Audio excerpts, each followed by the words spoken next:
Well, welcome to the Startup Espresso. I'm Hall T. Martin, the host of the show, where we talk about raising funding for your startup and the time it takes to have an espresso. I hope you enjoy this episode.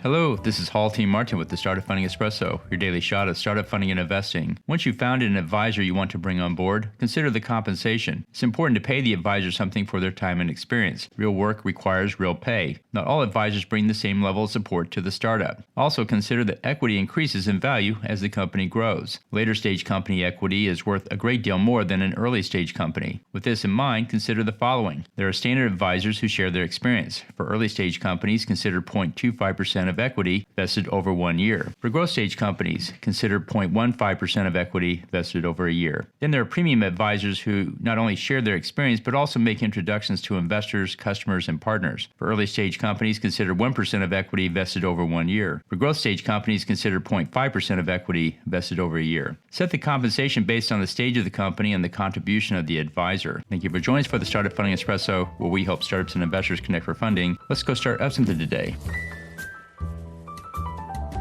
Hall T. Martin is the director of Investor Connect, which is a 501c3 nonprofit dedicated to the education of investors for early-stage funding. All opinions expressed by Hall and podcast guests are solely their own opinions and do not reflect the opinion of Investor Connect. This podcast is for informational purposes only and should not be relied upon as a basis for investment decisions.